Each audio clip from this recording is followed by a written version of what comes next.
इस समय मौजूद हैं जौनपुर जनपद में और हमारे पीछे आपको एक झोपड़ी नज़र आ रही है। अब इस झोपड़ी के पीछे हम क्यों खड़े हैं, इस झोपड़ी के बाहर क्यों खड़े हैं, वो मैं अंदर चल के आपको दिखाऊंगा। लेकिन इस कुटिया को आप देखिए, इसका नाम ही कुटिया है। ये समाजवादी कुटिया है, ये किसी संत महात्मा की कुटिया नहीं है। ये एक समाजवादी कार्यकर्ता की कुटिया है, जिसके अंदर की तस्वीरें जब आप देखेंगे तो आपको लगेगा जिनकी ये कुटिया है, नाम उनका ऋषि यादव है। और इन्हें समाजवादी पार्टी के प्रति, समाजवादी पार्टी के विचारधारा के प्रति या समाजवादी पार्टी के नेता के प्रति कितनी दिल लगी है, उससे आप समझ लेंगे जब मैं आपको वो अंदर की तस्वीरें दिखाऊंगा। लेकिन बाहर से आपने वो कुटिया देखा, बाहर से तो कुछ और नज़र आ रहा है आपको। जब मैं इसके अंदर की तस्वीरें आपको दिखाऊंगा तब आप भी देखेंगे तो आप भी सोचने पर मजबूर हो जाएंगे कि ये बाहर से टूटी सी झोपड़ी और अंदर का जो नज़ारा है वो क्या खूबसूरत नज़ारा है। मैं आपको अंदर अब ले चल रहा हूँ इस कुटी के अंदर। मैंने कई बार बताया कि किसी बाबा की कुटिया नहीं, किसी संत महात्मा की कुटिया नहीं है। ये समाजवादी पार्टी के प्रति लगाव रखने वाले एक छोटे मोटे कार्यकर्ता की कुटिया है। और अब आप समझ गए होंगे उन तमाम तस्वीरों को देखने के बाद कि मुलायम सिंह यादव या फिर समाजवादी पार्टी की बात की जाए या फिर समाजवादी पार्टी की विचारधारा की बात की जाए तो उससे जुड़ी इन्हें कितनी दिल लगी है वो आप समझ सकते हैं इन तमाम तस्वीरों को देखने के बाद। सारी मैं कुछ तस्वीरें आपको दिखाऊंगा, उसके बाद बातचीत करूंगा ऋषि यादव से जिन्होंने इस कुटिया को बनाया है। आप देखिए, सबसे पहले ऊपर की तस्वीर मुलायम सिंह यादव की, पूर्व प्रधानमंत्री राजीव गांधी जी के साथ उनकी तस्वीरें लगी हुई है। और ये आप फिर उसके नीचे देखेंगे पूर्व प्रधानमंत्री अटल बिहारी वाजपेयी जी के साथ मुलायम सिंह यादव की तस्वीरें हैं। फिर उसके बाद पूर्व प्रधानमंत्री चौधरी चरण जी के साथ है मुलायम सिंह यादव की तस्वीरें। उसके बाद फिर पूर्व प्रधानमंत्री चंद्रशेखर जी के साथ मुलायम सिंह यादव की तस्वीरें। और सबसे नीचे आपको पूर्व प्रधानमंत्री देव गौड़ा जी के साथ, तो तमाम पूर्व प्रधानमंत्री जो हमारे देश के रहे उनके साथ की ये तस्वीरें हैं जो संजो कर रखे हैं। और इस चीज़ को दिखाने का प्रयास कर रहे हैं कि मुलायम सिंह यादव किसी एक से नहीं लगाव रखते थे या किसी एक व्यक्ति से उनकी विचारधारा नहीं जुड़ी हुई थी। और भी कुछ मैं तस्वीरें दिखाऊंगा। आप देखिए, माननीय जो इस समय सूबे के मुख्यमंत्री हैं योगी आदित्यनाथ जी, उनके साथ भी तस्वीर मुलायम सिंह यादव की। उसके बाद जो हमारे देश के प्रधानमंत्री हैं नरेंद्र मोदी जी, उनके साथ भी मुलायम सिंह यादव की तस्वीरें हैं। आप आगे देखेंगे तो राहुल गांधी जो हैं कांग्रेस पार्टी के एक बड़े नेता हैं, उनके साथ मुलायम सिंह यादव की तस्वीरें हैं। तो तमाम तस्वीरें आपको नजर आएंगी जो मुलायम सिंह के यादव के साथ है। मुलायम सिंह यादव किसी एक व्यक्ति से उनका लगाव नहीं था, पार्टी कोई भी हो, किसी भी पार्टी के लोग हो, वो सबसे लगाव रखते थे। अब मैं बातचीत करूंगा ऋषि यादव जी से जिन्होंने इस कुटिया का निर्माण किया है, इसके पीछे का उद्देश्य क्या है, कब से इन्होंने इस कुटिया की शुरुआत की, वो तमाम सारी हमारी बातचीत होगी। मैं जानना ये चाहूँगा कि आपने इस कुटिया की शुरुआत कैसे की और कहाँ से आपके मन में आया, कहाँ से आपको प्रेरणा मिली, किसने आपके मन में ये सोच डाली, मैं वो जानना चाहूँगा। सबसे पहले मैं आपका धन्यवाद देना चाहता हूँ। जैसा कि मैं बताना चाहता हूँ, आप पूछ रहे हैं अगर समाजवादी कुटिया की निर्माण कैसे हुआ, तो मैं बताना चाहता हूँ कि जब पूरा देश कोरोना जैसी वैश्विक महामारी से जूझ रहा था, उस समय समाजवादी कुटिया की स्थापना 4 अप्रैल 2020 को हम किए थे। उससे पहले लगातार मैं बल्टा के माध्यम से समाजवादी पार्टी के राष्ट्रीय अध्यक्ष माननीय श्री अखिलेश यादव जी के दिशा निर्देश पर मैं गांव-गांव में गरीब बच्चों को निःशुल्क दूध पिलाने का काम कर रहा था, पौष्टिक आहार देने का काम कर रहा था। उस समय जब पूरा देश कोरोना जैसी वैश्विक महामारी से जूझ रहा था, तो समाजवादी पार्टी के राष्ट्रीय अध्यक्ष माननीय श्री अखिलेश यादव जी ने सरकार से आह्वान किया था कि उस समय मिड डे मील योजना बंद थी, विद्यालय में बच्चे नहीं जा रहे थे, बच्चे घर में रहते थे।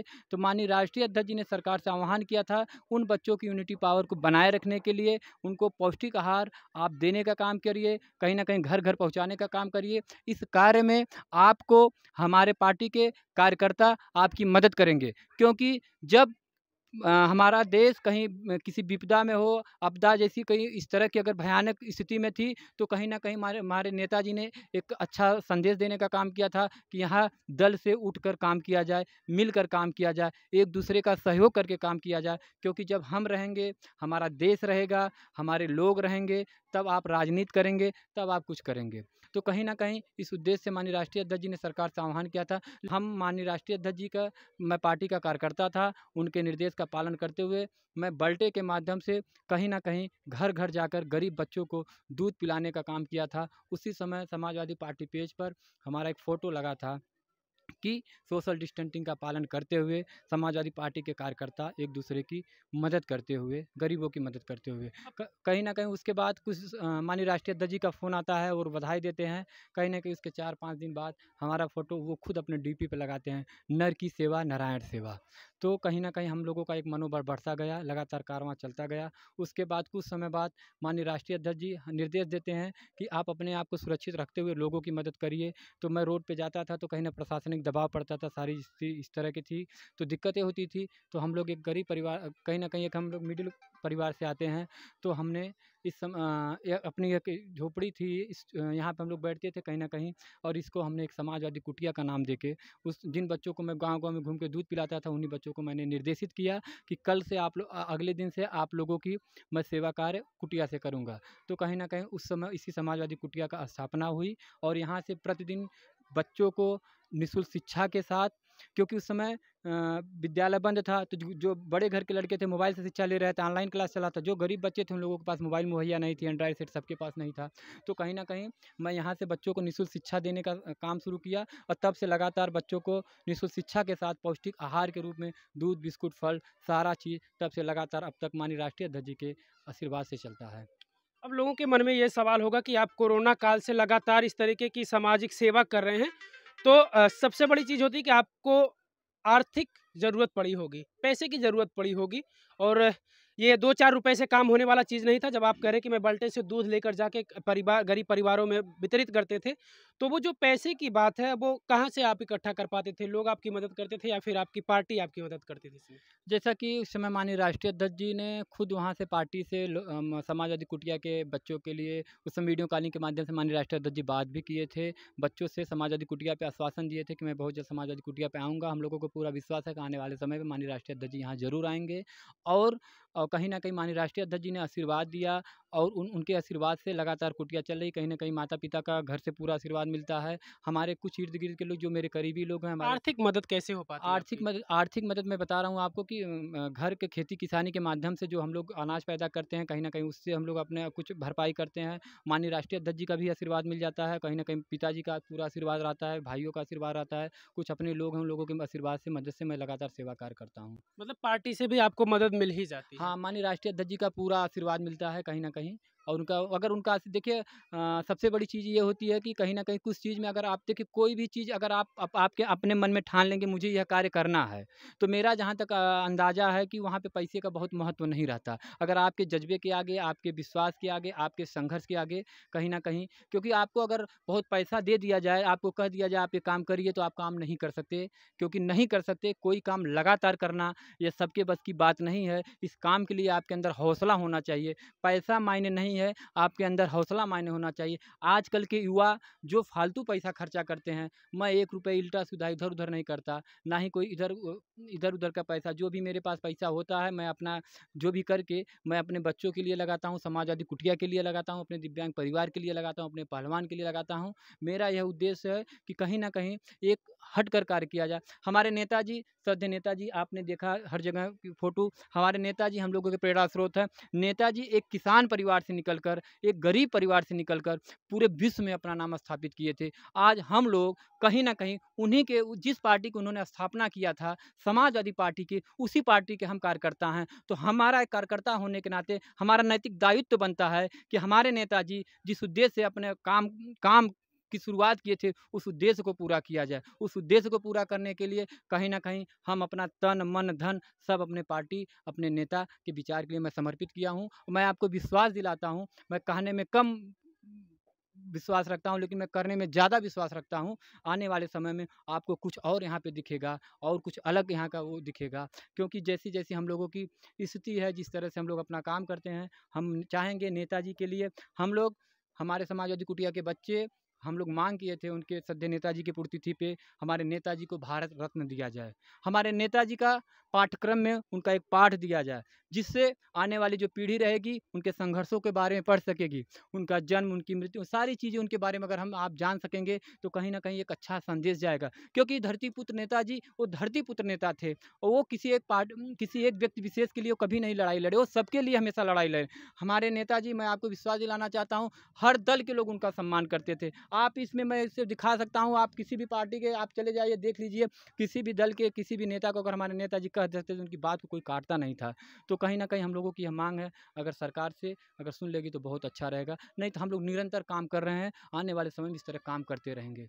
कहीं न कहीं आज मैं जो भी कुछ हूँ अपने इन भाइयों की भी बदौलत हूँ। कहीं न कहीं इन भाइयों का जो प्यार, आशीर्वाद, जो स्नेह मिलता है, जो मेरी थोड़ी-सी भी मदद करता है, वो मेरे दिल में जगह बनाता है और मुझे विश्वास रहता है, अगर मैं उससे मिल पाऊँ या ना मिल पाऊँ, लेकिन मेरे यहाँ दिमाग में वो व्यक्ति ज़िंदा रहता है कि उसने मेरी थोड़ी भी अगर कहीं मेरे साथ खड़ा हुआ है, कहीं भी खड़ा हुआ है, तो मैं आपके माध्यम से भी मैं उनको धन्यवाद देना चाहता हूँ। मैं अपने उन हज़ारों साथियों को मैं धन्यवाद देना चाहता हूँ, जो लगातार कोरोना काल में आकर मेरा मनोबल बढ़ाए थे, जो लगातार आते हैं, लगातार आके मेरा मनोबल बढ़ाते हैं।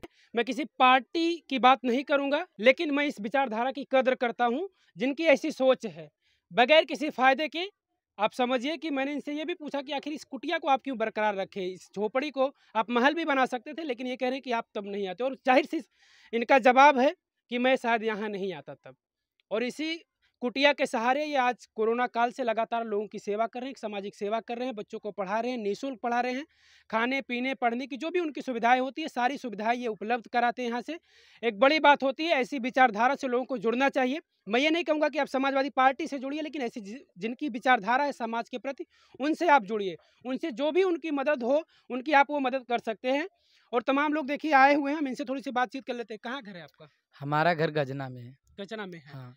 अच्छा, कितना प्रभावित है इनसे आप, ऋषि यादव जी से? अरे इसमें कहने वाली बात क्या है, आप मोहद्दीपुर गांव में आ जाइए और ऋषि यादव का नाम पूछिए और पूरे हर बच्चे बताएंगे कि ऋषि यादव है कौन। ये रियल बात है कि कोरोना काल से आज तक कि ऋषि भैया हम लोग के लिए बहुत कुछ किए, जो भी किए अच्छा ही किए। आज के ज़माने में कौन इतना करता है, सब लोग सोचते हैं मैं अच्छा पहरूँ, मैं अच्छा कमाऊँ, मैं अच्छे गाड़ी से घूमूँ, लेकिन हमारे जो ऋषि भैया है हम लोग के लिए, हमारे छोटे भाई जो बहन हैं सबके लिए बहुत सोचते हैं। मैं ऐसा कहूँगा जितने भी हमारे भाई बहन ये देख रहे हैं, इनके जैसा विचारधारा सब लोग रखने की कोशिश करें, बस मैं यही कहूँगा। चलिए, क्या नाम है आपका? अमित कुमार यादव, कहाँ से आए हैं आप?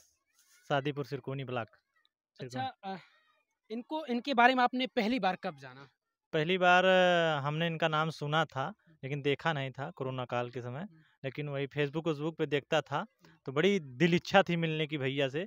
तो एक हमारे मित्र थे आनंद यादव आजम के, तो उन्होंने हमको फ़ोन किया कि यार हमको ऋषि भैया के कुटिया पे, हम कहे भैया कुटिया तो हम भैया के नहीं देखे हैं, नाम सुने ना, हमको पहचान उनसे है। तो वही उन्हीं के माध्यम से मैं आया, कुटिया देखा तो मैं बहुत प्रभावित हुआ भैया से। तब से लगातार इनसे जुड़ाव है, हमेशा जब मन कहता है यहाँ चले आते हैं। आपका क्या नाम है? मोनू प्रजापति, कहाँ से आए हैं? शादीपुर सिरकोनी। आप पहली बार यहाँ पर इस कुटिया पर आए नहीं हैं? आया, दो तीन बार आए भैया के साथ हैं। अच्छा, तो आपको क्या लगा इन चीज़ों को देखने के बाद, इन सारी चीज़ों को जानने के बाद कि ऋषि यादव ऐसा कुछ कोरोना काल से ऐसा कुछ कर रहे हैं? भैया को बहुत मानते हैं, दिल से मानते हैं हम। भैया को बहुत मानते हैं, भैया का आदर करते हैं हम, प्यार अच्छा, कुछ करते हैं भैया सीखते से। हैं इनसे कुछ? हाँ, तभी तो आते हैं ना। हम्म, सीखते हैं तभी तो आते हैं। अच्छा, आपका क्या नाम है? हमारा नाम अभिषेक यादव, कहाँ से करंजा आए हैं? कला ब्लॉक से आए हैं हम, समझपुर पनियरिया से। अच्छा, पहली बार आप आए हैं? हाँ, यहाँ पे पहली बार आए हैं, अच्छा, सुने थे। ऋषि यादव के बारे में सुनकर आप आए हाँ, हैं? सुन के आए थे, फेसबुक पे भी देखे थे, वहाँ पे काफ़ी चर्चा होती थी, गरीबों को मसीहा हैं ऋषि यादव। अच्छा, बहुत हाँ। ताली हो। इसी नात करे से मैं भी आया हूँ समझपुर पनियरिया से देखने के लिए पहली बार। हमको यहाँ पे देख के बहुत अच्छा और स्वभाव हुआ, दिल में खुशी हुई, जागी बस। इनकी जैसी विचारधारा आप रखेंगे, ऋषि यादव जैसी, तो आप भी, मुझे लगता है कि आपको भी सुकून महसूस होगा, क्योंकि लोगों को लगता होगा शायद मुझे भी देखकर कि भाई मैं किसी पार्टी की प्रचार कर रहा हूँ, तो ऐसा कुछ भी नहीं है। मैं बार बार कह रहा हूँ, मैं किसी पार्टी की बात नहीं कर रहा हूँ, मैं व्यक्तिगत ऋषि यादव की बात कर रहा हूँ। इनकी विचारधारा से कहीं ना कहीं मुझे भी लग रहा है कि वाकई में एक अलग चीज़ समाज के बीच ये ले जा रहे हैं, जो कहीं ना कहीं एक बड़ी बात होती है। इस तरीके से लोगों की सेवा करना, ये एक सच्ची सेवा होती है समाज की। वैसे आप क्या कहते हैं इस कुटिया के बारे में, ऋषि यादव के बारे में, इनके विचारधारा के बारे में? वो भी कमेंट करके आप अपनी राय हमें ज़रूर दीजिएगा। और